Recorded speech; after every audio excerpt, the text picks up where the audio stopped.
¿Me dejás saludar a Javier Milei? Adelante. Para que nos ayude a ver qué es lo que está pasando y qué plan tiene él. Porque yo estoy mirando un cuadro que no sé si es así. Es un cuadro que copié ayer, apenas salió el índice de inflación de 7. Y estoy viendo Colombia en agosto 1.02 de inflación. Ecuador 0.03. Perú 0.62. Bolivia 0.04. Chile 1.2. Paraguay 0.4. Uruguay 0.8. Brasil 0.4, si querés, es 0.38. Y Argentina tiene 7%. 7 con un casi 80 interanual, y ahí habló Alberto Fernández de un 90. Javier, gracias por atendernos. ¿Cómo te va? Hola Gustavo, un gusto enorme hablar contigo. El gusto nuestro. Bueno, ¿qué ves vos que hablas mucho de economía y sos un candidato a presidente? Vos la vez pasada nos dijiste, gano en el balotaje. A ver, vamos por los temas que más le preocupan a la gente, que es el tema que estabas mencionando recién, que es el tema de la inflación. Sí. Desde mi perspectiva, la inflación es siempre y en todo lugar un fenómeno monetario que se genera por un crecimiento de la oferta de dinero por encima de la demanda de dinero. Eso genera una pérdida del poder adquisitivo del peso y todos los precios expresados en unidades de peso suben. Ese es un marco general. Sí. Ahora, la política monetaria no actúa de manera instantánea, es decir, lo que vos haces hoy va a estar impactando dentro de 18 o 24 meses, es decir, entre 1 año y medio y 2 años. ¿Qué quiere decir esto? Que entonces vos tenés que mirar dónde vos tuviste los problemas de emisión para rastrear dónde está el problema. Entonces, Argentina tiene un problema con la emisión pasada. Sí. ¿Por qué? Porque durante los 2 primeros años el gobierno emitió el equivalente de 11 puntos del PBI. Pensá que la base monetaria lo que tiene emitido son 5, por lo tanto tenés un problema grave. Ese es el primer punto. Sí. Tenés un problema con la emisión presente, porque básicamente tenés déficit fiscal.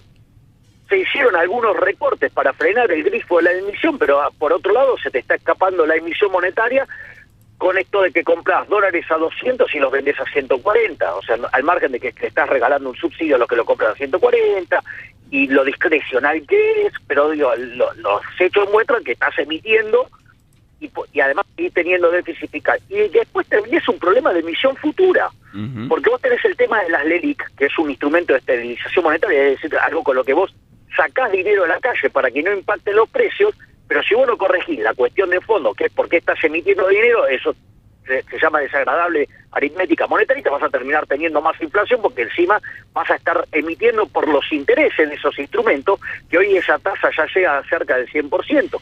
Por lo tanto, tenés un problema con la emisión pasada, con la presente y con la futura, o sea, por eso tenemos tanta inflación. Eso es lo que está ocurriendo. Sí, vos sabés que a mí me ha tocado por mi trabajo viajar mucho a Ecuador, por ejemplo, ¿no? Y nosotros íbamos a Ecuador. No tienen inflación. Claro, íbamos a Ecuador y pagamos con la moneda de ese país. De repente se dolarizó la economía y empezamos a pagar en dólares. Yo veía que todo el mundo compraba, gastaba y cobraban dólares. Vos tenés esa opinión y esa mirada de dolarizar la economía. ¿Es factible? Porque estoy viendo que tienen nada de inflación ellos. Bueno, eso es muy bueno el punto que estás levantando, Gustavo, porque fíjate que durante todo lo que fue la pandemia, a ver, Panamá, Hong Kong, que tiene caja de conversión, tuvo deflación, 3%. Sí. El caso de Panamá tuvo 1% de deflación. El caso de Ecuador, casi 0, pero algo negativo. Es decir, que Brasil tuvo deflación este mes, me parece, menos 0.38 creo que es. Bueno, de hecho lleva 2 meses seguidos con caídas en los precios, o sea, con deflación. ¿Esto qué quiere decir? ¿Por qué cuando vos tenés un esquema como de tipo de cambio fijo o un tipo de cambio fijo extremo, que es haber dolarizado, a vos te baja la inflación? Porque eso fue lo que pasó en Argentina también durante la convertibilidad. Sí. Como vos, en esos modelos se llama que el dinero es endógeno, la cantidad de dinero la determina la demanda. Y como entonces la demanda siempre es igual a la oferta, vos no tenés inflación, porque vos, por ejemplo, la convertibilidad pasado 1 año y medio, en 1993 Argentina ya tenía la inflación del mundo y después pasó a ser el país con menos inflación del mundo. Es porque en esos esquemas la oferta y la demanda de dinero siempre están iguales. Entonces, no tenés un problema de inflación. Y si la economía te crece, tenés deflación. Le pasó eso en Argentina en el año 1997, creció cerca del 7% y tuvo deflación. Sí, claro. O sea, porque se te expandió mucho la oferta y eso te hizo que caigan los precios. Es que acá no sabemos ni cuánto ganamos, ni cuánto vamos a gastar, ni cómo va a ser el mes que viene. Estoy mirando en Ecuador la inflación anual 3.77. Y así podemos ver a Uruguay, Chile, Colombia, Paraguay, Perú, Brasil, todos los países. Y nosotros no es que le erramos por poco, le erramos por mucho. Entonces, bueno, y todos creen tener la solución, no la tiene nadie. Mira, el problema es creer que hay soluciones mágicas. O sea, la única forma que se inventó y que conoce el mundo desde hace 4.000 años para atrás hasta hoy es cortar con la emisión monetaria. El problema es que no quieren. El problema es el señoriaje, es decir, el fisco que se lleva a la emisión monetaria, que ahí está el gran robo. Porque aparte, ¿quién se beneficia de la emisión monetaria? El que recibe primero los billetes, que recibe dinero de hoy con precio de ayer, con lo cual el tipo hace una ganancia de capital. ¿Y quién es el que pierde? El que recibe el último dinero. ¿Sabes quién es el que recibe el último dinero? A ver. El trabajador. Claro, nosotros, por eso, digamos, claro, por eso la inflación al que labura le pega entre 25 y 30 veces más fuerte, con el agravante que además, como no tienen capacidad de ahorro, no tienen forma de defenderse. Vos fíjate, si no me equivoco, estaba Carlos hablando de la caída del salario real. Sí. El gobierno, desde que asumió este gobierno, el salario real cayó 10%. Pero si lo medís en alimentos, cayó 15%. ¿Esto qué quiere decir? Que le pegó a los que menos tienen, pero encima le pegó todavía con muchísima más fuerza a los que están en los niveles de la indigencia. Javier, Carlos, ¿cómo te va? Buen día. ¿Qué tal, Carlos? ¿Cómo estás? Bien. Bueno, te hago un cálculo peor, ¿no? Una suma de porcentajes peor, aún con el riesgo matemático de hacerla. En los últimos 5 años, la caída del poder adquisitivo fue de 25%. Y supongo que eso explica gran parte de la crisis. La pregunta es obvio que hay que tomar decisiones y que esas decisiones pasan por lo monetario. El problema es, ¿se hacen de manera no solo lo gradual? Monetario, Carlos. ¿Cómo, perdón? No solo lo monetario. No tenés solamente un problema monetario, tenés un problema, el problema de raíz de Argentina es fiscal. Si yo miro las crisis de Argentina, la metodología de Cerro Meloni, desde el inicio del siglo XX hasta hoy, Argentina tuvo 17 crisis. 15 se caracterizan por tener un déficit fiscal colosal. Bueno, ahí vamos. Por ahí va la pregunta. Por lo que sabemos, el gobierno va a incluir en el proyecto de presupuesto que vas a tener, supongo que votar en poco tiempo, por sí y por no, un déficit de 1,9% y una inflación del 60%. No. Con eso yo le voto en contra. ¿Por qué? Yo no voto presupuestos con déficit fiscal, porque es inmoral. Ahora, ¿se puede ir a un presupuesto de déficit cero el año que viene? Sí, claro. Y tenés que hacer todos los recortes en la política. Y se puede hacer, yo eso lo presenté en Córdoba, graciosamente lo bautizamos el plan motosierra. Sí, claro que se puede hacer. Y es más, te voy a decir un par de cosas porque lo mencionaste antes y me imagino que el argumento venía por acá. Vos sabés que desde el 52 en adelante, que fue el primer programa económico así de estabilización, que fue el de shock, todos los programas gradualistas terminaron mal y todos los de shock, sacando el del 59, todos fueron expansivos. ¿El último te referís a la convertibilidad? El último gran plan de estabilización del shock fue la convertibilidad, sí, claro. ¿Y crees que se puede aplicar una convertibilidad?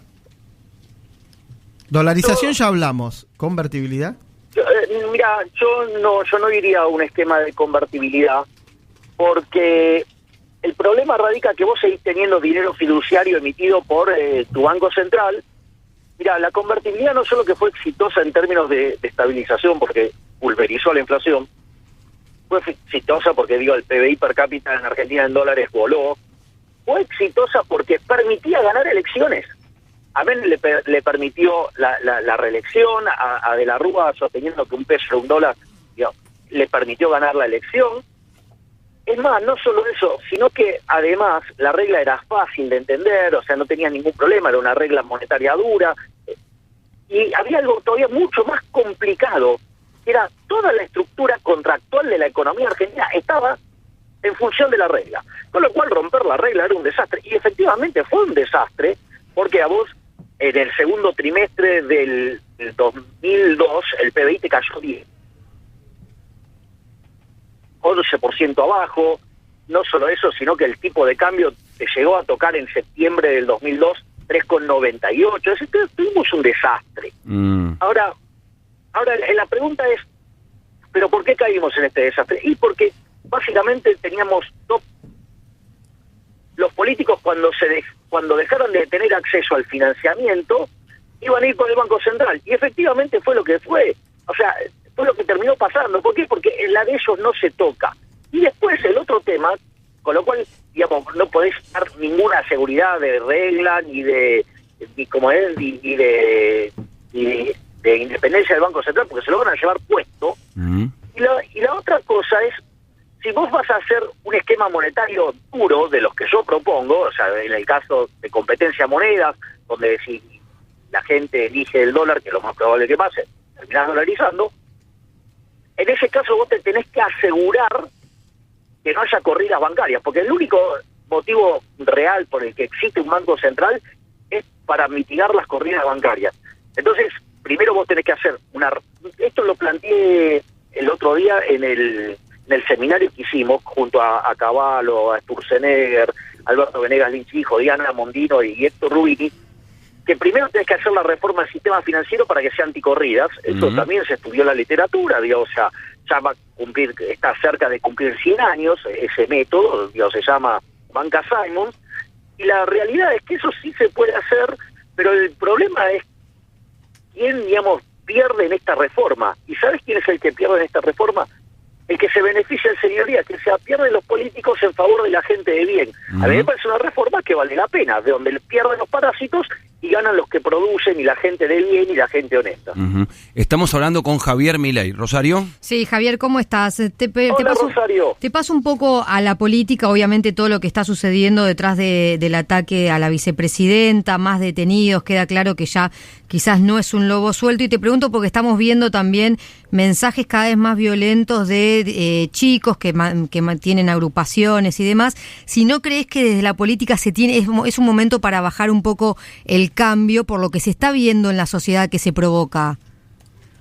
Me parece que en tanto y en cuanto vos sigas hundiendo en la pobreza y los políticos sigan llevando su vida estrafalaria mientras que hunden a la gente de bien en la pobreza, eso es un ataque violento contra la sociedad, y el problema de estos eventos es que vos sabés cómo empieza, no sabés cómo termina. Entonces, lo que debería hacer la política es un mea culpa de que son una verdadera bolsa de impresentables, ¿sí? Que lo único que les importa son sus intereses propios, y bueno, y eso está generando mucho malestar. Entonces, me parece que... Pero no lo justificás, ¿no? O sea, que haya pobreza, no, claro jamás, que... No, jamás. A ver, Rosario, yo soy liberal.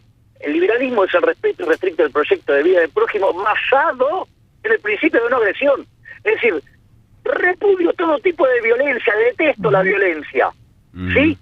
O sea, ¿me entendés? Porque no estoy con esas locuras, y porque estoy en defensa del derecho a la vida, a la libertad y a la propiedad. Entonces, nada que pueda ir contra la vida o contra la libertad o contra la propiedad, digamos, me van a encontrar a mí avalando esos horrores.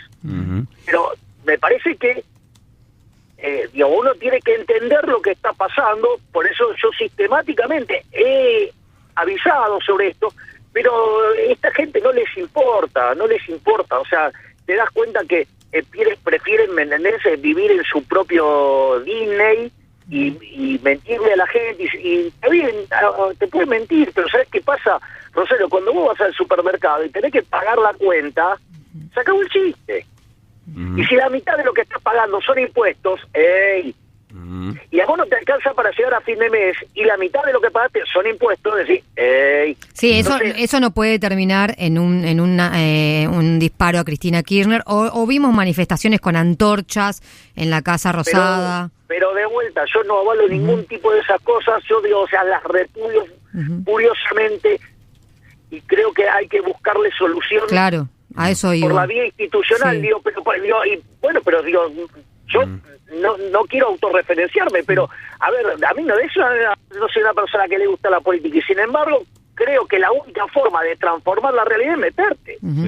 Javier, lo voy a hacer con un ejemplo. Sí. ¿Puedo usar un ejemplo sí. futbolístico? A ver, vos vas a la cancha a ver a Argentina, la cancha es hermosa, el público es genial, la bandera, el colorido es fabuloso, los cantitos, todo. Ahora, yo pongo la pelota en el medio y la pelota no se mueve. O sea, si los goles no lo hace Messi, estamos en el horno. Bueno, esto es igual. Entonces, yo decidí meterme justamente ¿para qué? Porque yo no creo en las soluciones violentas, yo creo en una solución dentro de las instituciones, ¿sí? E ir contra el statu quo, que es otra cosa muy distinta. Sí. La primera vez que hablamos acá, y esta es la última pregunta, dijiste, gano en el balotaje. Con lo que está pasando en el oficialismo que hay internas, en la oposición que hay internas, y el crecimiento que sé que tenés en las encuestas, ¿seguís pensando lo mismo o pensás que ganas de otra manera? Yo creo que, en primer lugar, tenemos que seguir trabajando para seguir afianzando el crecimiento del liberalismo. Sí. Y que eso es lo que yo me comprometí con la gente que adhiere a las ideas de que en el 2023 van a tener una boleta liberal en serio para votar.